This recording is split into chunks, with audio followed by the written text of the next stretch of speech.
The Battle of Providien was the second in a series of naval battles fought between a British fleet under Vice-Admiral Sir Edward Hughes and a French fleet under the Bailli de Suffren near India during the American Revolutionary War. The battle was fought on 12 April 1782 off the east coast of Ceylon, near a rocky islet called Providien, south of Trincomalee. Background: France had entered the American Revolutionary War in 1778, and Britain declared war on the Dutch Republic in late 1780 after the Dutch refused to stop trading in military supplies with the French and the Americans. The British had rapidly gained control over most French and Dutch outposts in India when news of these events reached India, spawning the Second Anglo-Mysore War in the process. The French admiral the Bailli de Suffren was dispatched on a mission to provide military assistance to French colonies in India, leading a fleet of 5 ships of the line, 7 transports, and a corvette to escort the transports from Brest in March 1781. After a happenstance battle with a British fleet at Port-au-Prince in the Cape Verde Islands in April,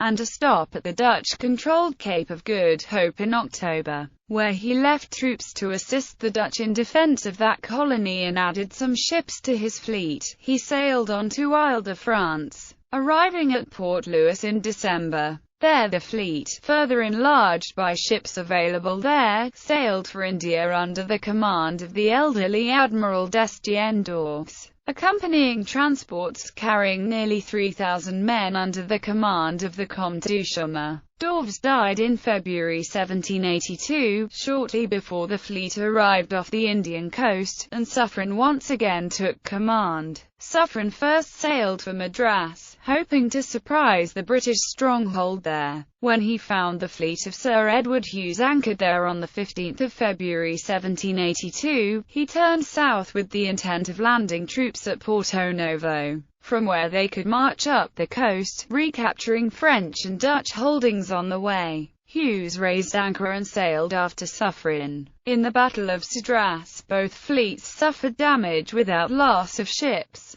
but the French were able to safely land troops at Porto Novo to assist the Mysoreans. Suffren made repairs to his fleet at Pondicherry after that battle, and on 23 February sailed out to find Hughes, who had gone to Trincomalee for repairs. On 8 April Hughes' fleet was spotted heading for Trincomalee. Suffren gave chase, but was unable to close for 3 days. Hughes had to change course on 12 April to continue toward Trincomalee, which gave Suffren the advantage of the wind. The battle lines engaged at about 12:30. At first, some of Suffren's captains hung back, not immediately joining in the line, but eventually 10 of his 12 ships were engaged against the 11 British ships. Monmouth was the first ship to quit the British line after being dismasted, and Superb also suffered significant damage in the early rounds. Hughes was able to regain advantage by ordering his fleet to wear ship, and the battle began to turn against the French.